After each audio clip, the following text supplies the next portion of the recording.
CM योगी के आज पूर्वांचल का दौरा जो है वो रहेगा, काफी अहम दौरा है सीएम के। इस दौरे को लेकर तैयारियां जो हैं वो पूरी कर ली गई हैं। सीएम योगी आदित्यनाथ आज सबसे पहले सिद्धार्थनगर जाएंगे, जहां वो विभिन्न परियोजनाओं का शिलान्यास करेंगे। इसके साथ ही सीएम आदित्यनाथ पंचशील स्मारिका का विमोचन करेंगे। सीएम यहां जनसभा को भी संबोधित करेंगे।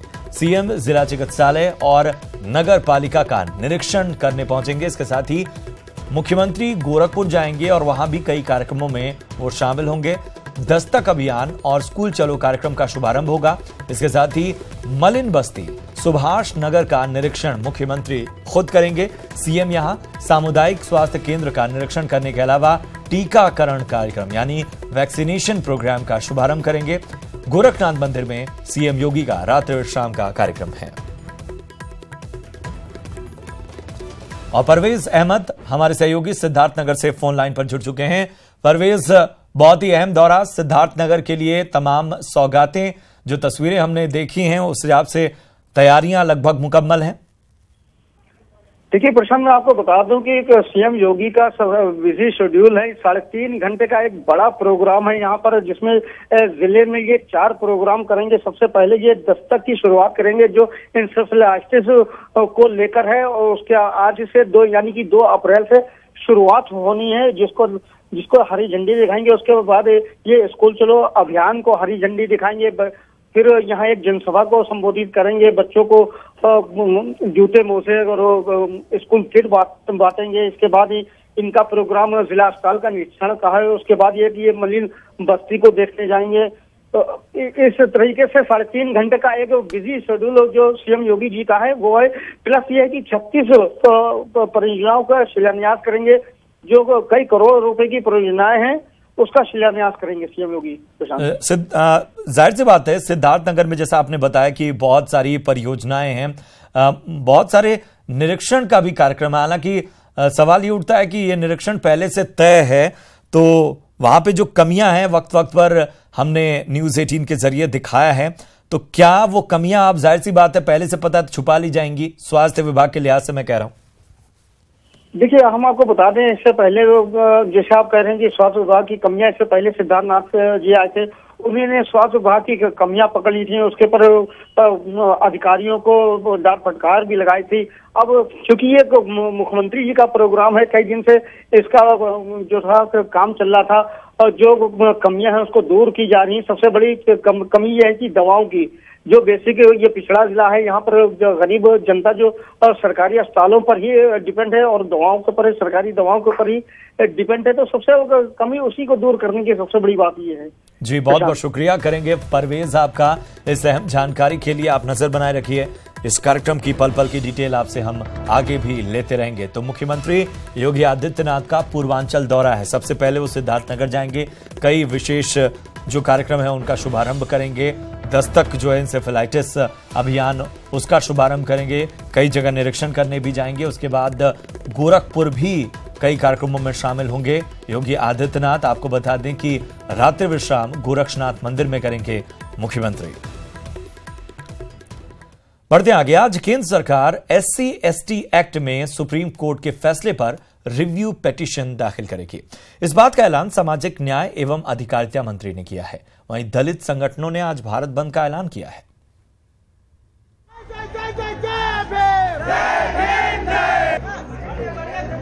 SC/ST 1989 एक्ट में सुप्रीम कोर्ट के फैसले पर आज केंद्र सरकार रिव्यू पिटीशन दायर करेगी।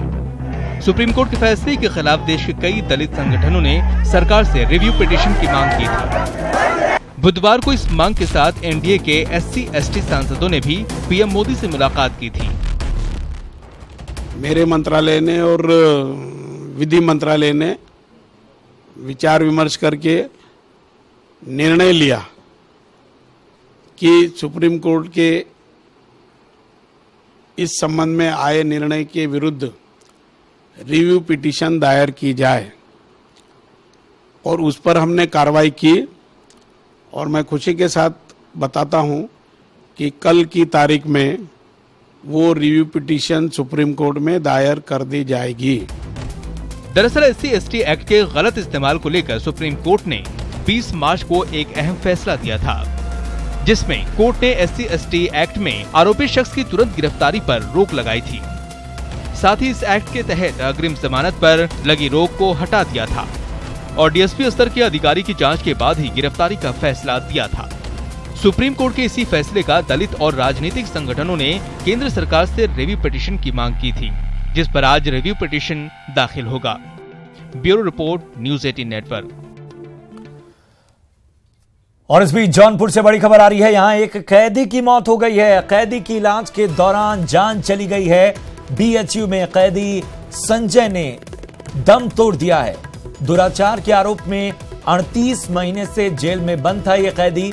परिजनों ने इलाज में लापरवाही का आरोप लगाया है। केराकत थाने के देवाकलपुर का निवासी यह कैदी बताया जा रहा है, जो कि रेप के मामले में 38 महीने से जेल में था और इसे BHU में तबीयत खराब होने पर भर्ती कराया गया था, लेकिन इलाज के दौरान उसकी मौत हो गई। इस कैदी की मौत को परिजन लापरवाही बता रहे हैं। बढ़ते आगे। अब तक यूपी बोर्ड की परीक्षा की आंसर शीट चेक होते वक्त कॉपी में करेंसी नत्थी करने के मामले सामने आते थे। मुजफ्फरनगर बोर्ड में कॉपियों को चेक करते वक्त एक दिलचस्प वाकया सामने आया। एक छात्र ने अपनी कॉपी में प्रेम प्रसंग की वजह से परीक्षा की तैयारी न हो पाने का हवाला देते हुए पास करने की गुजारिश की है।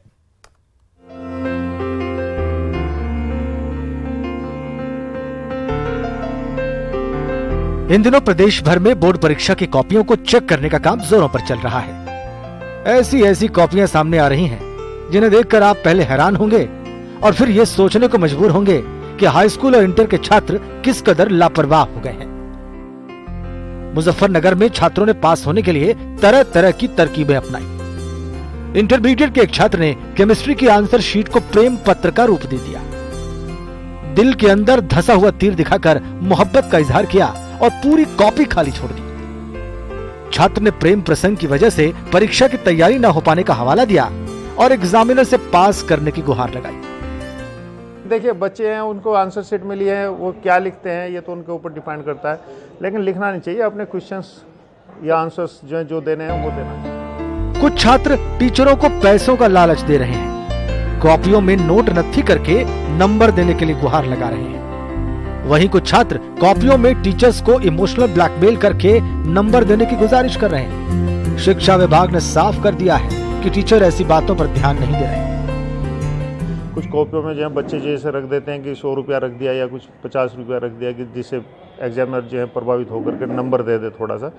तो मुझे उसमें GIC में आज एक इन्फॉर्मेशन मिली थी, उसमें 200 या 300 रुपये रखे हुए थे आंसर शीट में। तो फिर मैंने वो कॉपी देखी तो उसमें ऐसा कुछ नहीं है कि पैसे दे करके नंबर दे देंगे एग्जामिनर। ऐसी हरकतें देखकर साफ है कि वही छात्र हैं जो पूरी तरह से नकल के भरोसे रहे होंगे। नकल के नटवर लालों के पुख्ता भरोसे के कारण छात्रों ने साल भर गंभीरता से पढ़ाई नहीं की और ऐसी नौबत आ गई। सवाल है, भला छात्र क्यों अपने भविष्य से खिलवाड़ कर रहे हैं? मुजफ्फरनगर से दिनेश पवार, न्यूज़ 18 उत्तर प्रदेश। बढ़ते आगे। ये 16 आने सच है कि कोई खिलाड़ी बिना कोचिंग के किसी खेल में महारत हासिल नहीं कर सकता। बावजूद इसके हमारी सरकार खिलाड़ियों को कोच मुहैया नहीं करा पा रही है। हम बात मेरठ के एक स्पोर्ट्स एकेडमी की कर रहे हैं। ये रिपोर्ट देखिए।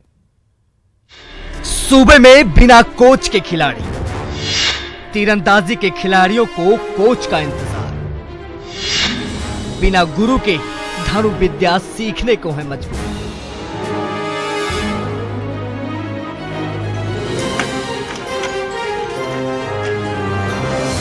बिना कोचिंग के किसी भी खेल में पदक जीतना किसी खिलाड़ी के लिए अंधेरे में तीर चलाने जैसा होता है।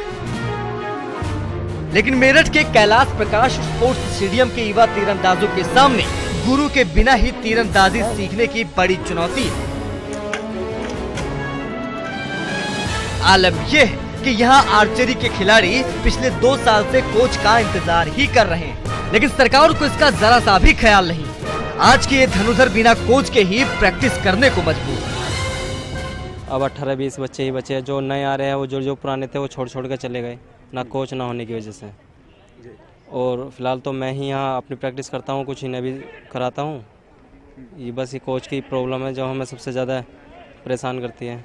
होने से यहाँ पे हमें बहुत परेशानी हो रही, क्योंकि सही से ट्रेनिंग वो नहीं मिल पाती, सही से प्रैक्टिस भी नहीं कर पाते हम। इस वजह से हम कोई प्रैक्टिस करते हैं तो बिना कोच के हो नहीं पा रही है हमारी। तो सुना आपने, ऐसी व्यवस्थाओं में हम भला ओलंपिक जैसे खेलों में पदक जीतने की उम्मीद कैसे कर सकते हैं? कैसे देश को अगली दीपिका कुमारी और बोम्बाइला देवी जैसे खिलाड़ी मिल पाएंगे? ऐसे समय पर जब सरकार खेलो इंडिया जैसे महत्वपूर्ण प्रोजेक्टों पर काम कर रही है और खेलों को बढ़ावा भी दे रही है, ऐसे में खिलाड़ियों को तीरंदाजी कोच न मिल पाना अपने आप में कई सवाल खड़े करता है। करीब 2 साल से तीरंदाजी के कोच का पद यहाँ खाली है, जिसका परिणाम ये है कि एक समय जहाँ तीरंदाजों का यहाँ मेला लगा रहता था, आज गिनती के ही खिलाड़ी तीरंदाजी की प्रैक्टिस के लिए आते हैं। इस स्पोर्ट्स स्टेडियम के प्रशासन से जब हमने इसका जवाब लेने की कोशिश की तो पता चला कि साहब लोग छुट्टी पर हैं। खैर, ये अधिकारियों की ही लापरवाही का नतीजा है कि लगातार तीरंदाजी के इस खेल की भी छुट्टी हो रही है। सवाल ये है कि जब हमारी व्यवस्थाएं ऐसी हैं तो हम मेडल्स की उम्मीद क्यों करते हैं, और अगर हम मेडल्स की उम्मीद करते हैं तो ऐसी व्यवस्थाएं क्यों हैं? क्या इन देश के भावी धनुर्धरों को एक अदद कोच नसीब होगा? कैमरा पर्सन वसीम अहमद के साथ उमेश श्रीवास्तव, न्यूज़ 18 मेरठ। सूबे की सरकार गड्ढा मुक्त सड़कों का सपना देख रही है, लेकिन रेलवे विभाग सपने पर बट्टा लगा रहा है। सड़क पर गड्ढे ही गड्ढे होने से यात्रियों को मुश्किलों का सामना करना पड़ रहा है। सरकार दावा करती है कि सूबा गड्ढा मुक्त होगा, लेकिन सड़कों की हालत खस्ता है। सड़कों पर गड्ढे ही गड्ढे हैं। ये तस्वीर झांसी के चिरगांव रेलवे स्टेशन के बाहर वाली सड़क की है। खस्ता हाल सड़क से लोग परेशान हैं। आने जाने वाले यात्रियों को मुश्किलों का सामना करना पड़ता है।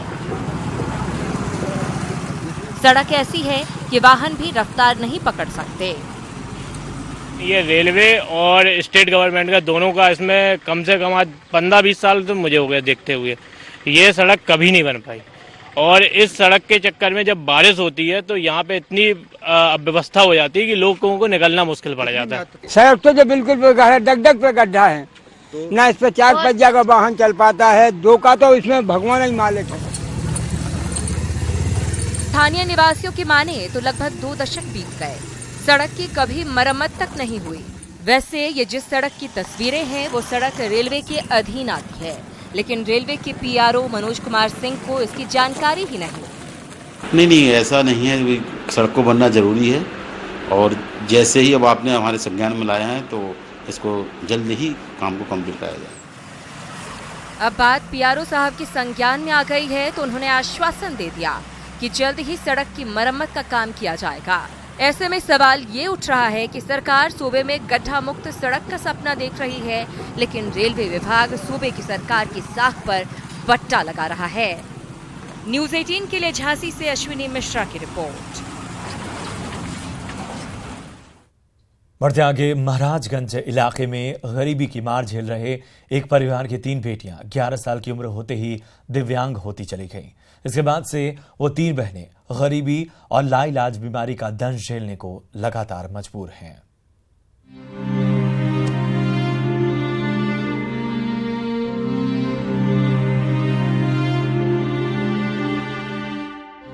ये एक ही परिवार की 3 दिव्यांग बेटियां हैं। इनकी जिंदगी में सिर्फ दर्द और बेबसी है। जी हाँ, महाराजगंज के फरेंदा इलाके के रतनपुर गांव की एक गरीब परिवार की ये बेटियां 12 साल की उम्र से ही दिव्यांग होती चली गईं। इसके बाद परिजनों ने गरीबी की मार झेलते हुए भी तीनों का पीजीआई तक में इलाज करवाया, लेकिन निराशा ही हाथ लगी। अब हालात ये हैं कि परिवार के लोग अपनी 3 दिव्यांग बेटियों को घर में ही छोड़कर 2 जून की रोटी की तलाश में निकलने को मजबूर हैं। लेकिन इन दिव्यांग बहनों को अब तक किसी तरह की सरकारी मदद नहीं मिली, इसलिए ये बहनें सीएम योगी से मदद की गुहार लगा रही हैं। हम लोग मुख्यमंत्री से चाहते हैं कि हम लोग के लिए कोई सहायता मिले, जैसे रहने के लिए घर चाहिए हम लोग को, और हम लोग का पेंशन ना रुके, और जो भी जितना चाहिए आता है सब कुछ हम लोग को लाभ मिले। जिस बीमारी से ये तीनों बहनें दिव्यांग हुई हैं, उसके बारे में डॉक्टरों का कहना है कि ये बीमारी कुपोषण की वजह से हुई है, जिसका इलाज मुमकिन नहीं है। मेन कारण तो बोलते हैं मस्कुलर डिस्ट्रॉफी का। जैसे क्या होता है कि बच्चे को अच्छे से प्रोटीन नहीं मिलता है, डाइट सही नहीं होता है, तो दिव्यांग होना तो मतलब कुछ प्रॉब्लम तो होगी कि उनको भरपूर खाना और प्रॉब्लम होती, इसलिए होता है। इन बहनों को किसी तरह की सरकारी सहायता नहीं मिलने के बारे में जब जिलाधिकारी से पूछा गया तो उन्होंने मदद का भरोसा दिया है। जिला दिव्यांग जन सशक्तिकरण अधिकारी को निर्देश भी दिया जा चुका है और इनसे ये अपेक्षा की गई है कि चिकित्सकों की टोली लेकर के गांव में जाएं, इस विषय का परीक्षण करें और परीक्षण करके अवगत कराएं। जो भी शासकीय सहायता होगी उस परिवार की जाएगी। ये बहनें अब कभी अपने पैरों पर खड़ा नहीं हो पाएंगी, लेकिन सरकार की ओर से इन्हें मदद मिलती है तो इनकी मुश्किल जिंदगी थोड़ा आसान जरूर हो जाएगी। रवि अनिल त्रिपाठी, न्यूज़ 18, महाराजगंज। सूबे में सरकार बदली तो किसानों को उम्मीद जगी कि हालात बदल जाएंगे, लेकिन सरकार अपने ही दावों पर खरा नहीं उतर पाई। ऐसे में किसान आरोप लगा रहे हैं कि सरकार कुछ भी नहीं कर रही। किसान हैं भाई, उसी से हमारा पेट पालन पोषण चलता है, बच्चा जीते हैं उसी से। ये दर्द है उन किसानों का जिनका किसानी से ही घर चलता है, जो खेत में खून पसीना एक करते हैं। सूबे में सरकार आई तो किसानों के हित में सरकार ने बड़े बड़े दावे किए, लेकिन किसानों के दर्द पर मरहम नहीं लगा पाई। किसानों को आज भी खून पसीने की कमाई का उचित दाम नहीं मिल रहा, सुविधाएं नहीं मिल रही, और अगर किसी तरह से किसानों का गन्ना बिक भी जाता है तो भुगतान समय से नहीं होता। कुछ समझ नहीं आता है, खेत में लदवाते हैं कुछ और वहाँ ले जाने के बाद से हम लोग को वहाँ देखने तक के वजन देखने का नहीं मिल पाता है कि हम लोग गन्ना कितना वेट हुआ है कितना नहीं हुआ है। हम लोग मान लीजिए चारों तरफ से हम लोग की परेशानी अभी तक झेलना पड़ रहा है। मुझे इतनी समस्या है पड़ चुकी, बेहद परेशान है किसान, इतना गिरता जा रहा है, परेशान बार बार कहते भी पर्ची नहीं मिल पाती मिल में से।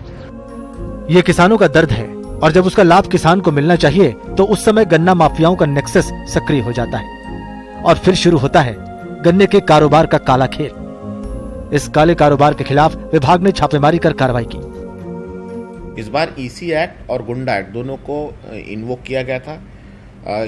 पीलीभीत के डिस्ट्रिक्ट मजिस्ट्रेट ने 2 लोगों को गुंडा एक्ट में जिला बदर करके बाहर किया था, जो वहाँ पे इस प्रकार की कार्रवाई कर रहे हैं। 24 मामले जब पकड़ते हुए हम लोगों ने 5000 कुंटल गन्ना जब्त किया, और अभी 2 दिन पहले फिर शाहजहाँपुर में 3 ट्रॉलियाँ पकड़ी है, वो भी जब्त हो गया है। तो इस प्रकार की बहुत प्रभावी कार्रवाई चल रही है। गन्ना माफियाओं के खिलाफ विभाग ने कार्रवाई का दावा किया, लेकिन किसान अब भी परेशान है, जबकि सीएम योगी ने दावा किया था कि सरकार किसानों के हित में, किसानों के लिए काम करेगी। इसे ध्यान में रखते हुए राज्य सरकार यह सुनिश्चित करेगी कि कृषि ही प्रदेश के विकास का आधार बने। कृषि, किसान तथा खेतीहर मजदूर, इन तीनों के विकास के लिए हर स्तर पर प्रयास किए जाएंगे। सरकार ने किसानों को सपना दिखाया, जिस पर किसानों ने विश्वास किया, और इसी विश्वास के साथ किसानों ने 2.45 लाख हेक्टेयर की बढ़ोतरी के साथ 22.99 लाख हेक्टेयर पर किसानों ने गन्ना बुआई की। लेकिन अब जब किसानों के खून पसीने का हक अदा करने की बारी आई तो पर्ची नहीं मिल रही, किसानों का भुगतान नहीं हो रहा। ऐसे में किसान हितैषी सरकार होने का दावा कितना जायज है? राजीव सिंह, न्यूज़ 18, लखनऊ। बढ़ते आगे, अमरोहा में बंदरों का भी कोई दुश्मन है जो बंदरों की जान ले रहा है। बंदर तड़प तड़प कर दम तोड़ रहे हैं। इन मौतों की जांच हुई तो जो खुलासा हुआ उससे लोगों के पैरों तले जमीन खिसक गई।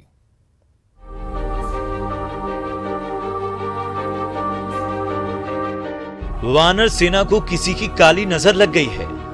ये काली नजर वानरों के लिए काल बन गई है। जो वानर अपनी चहलकदमियों और बदमाशियों से लोगों का ध्यान खींचते थे, आज उनकी मौतों से लोग सहम गए हैं। 1-2 मौतें अब तक नहीं हुई, बल्कि 100 से ज्यादा बंदरों की मौत से इलाके में हड़कंप मच गया है। ये अब भी बदस्तूर जारी है। करके हम बिल्कुल जांच करवाएंगे। और अगर कोई, मैंने आज अखबार में पढ़ा कि कुछ स्लो पॉइजनिंग जिसको बोलते हैं, थोड़ी थोड़ी मात्रा में जहर दिया गया है उनको, और इसमें जांच में जो भी दोषी पाया जाएगा उसके खिलाफ कार्रवाई होगी। यूपी के अमरोहा में बंदरों की मौत का जो सिलसिला चला तो उस इलाके में सनसनी फैल गई। पुलिस से लेकर वन विभाग तक में हड़कंप मच गया। बंदरों की मौत की जांच हुई और जो खुलासा हुआ उससे इलाके में दहशत फैल गई है। लोगों के पैरों तले जमीन खिसक गई। किसी ने नहीं सोचा कि बंदरों का भी कोई दुश्मन हो सकता है।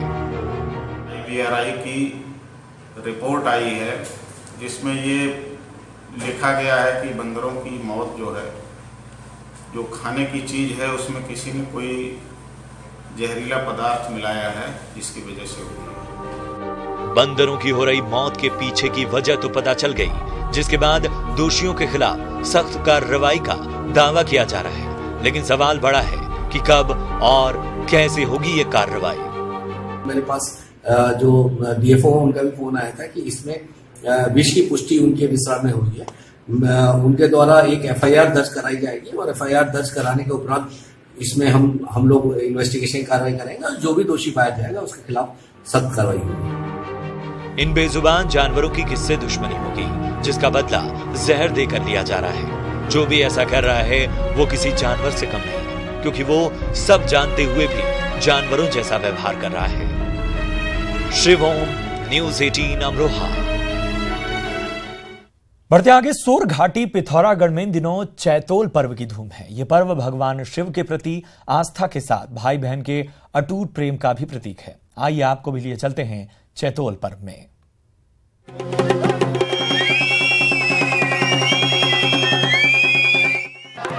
इस महीने भाइयों द्वारा बहनों को भिटौला यानी भेंट देने की परंपरा पहाड़ों में सदियों से चली आ रही है। भिटौले की इसी परंपरा को पिथौरागढ़ में चैतौल पर्व के रूप में मनाया जाता है। लोगों का विश्वास है कि इंसानों की तर्ज पर भगवान शिव भी इन दिनों हिमालय से नीचे उतर आते हैं। भोलेनाथ जो है अपनी बहन को भिटौला देने के लिए जाते हैं। यही प्रथा आज से पहले से, यही प्रथा हमारी भी है, पहले से बनी हुई प्रथा है। आज हमारे भोलेनाथ जी है, जहाँ जहाँ ये भगवती की हमारी पूजा होती है वहाँ भिटौला देने जाते हैं। ये पर्व एक और जहां आस्था और प्रेम को दर्शाता है, वहीं इसमें शिरकत करने वालों का जोश भी देखते ही बनता है। आस्था के इस पर्व का खास आकर्षण है भगवान भोले का डोला, जिसे कंधा देने के लिए भक्तों में होड़ मची रहती है। हम इसको 40 साल से तो मैं अपनी उससे देखते आया हूँ, और इसके जो और भाई लोग भी हैं, फौजी हैं, ये भी अपनी बहनों को इस महीने भिटौले देने के लिए अपने गांव में आते हैं। हर साल चैत्र मास शुक्ल पक्ष पौर्णमासी के दिन यह पर्व श्री शंकर भगवान के नाम से मनाया जाता है। चतुर्दशी के दिन 22 गांव में यह डोला घूमता है। दुनिया भले ही तेजी से बदल रही हो, लेकिन पहाड़ के लोगों का अपनी संस्कृति के प्रति ये लगाव इस बात को साबित करता है कि आधुनिकता के दौर में भी यहाँ के लोग अपनी जड़ों से जुड़े हुए हैं। शायद यही वजह है कि पहाड़ों में आज भी सदियों पुरानी परंपराएं बदस्तूर जिंदा हैं। विजयवर्धन उप्रेती, न्यूज़ 18, पिथौरागढ़, उत्तराखंड।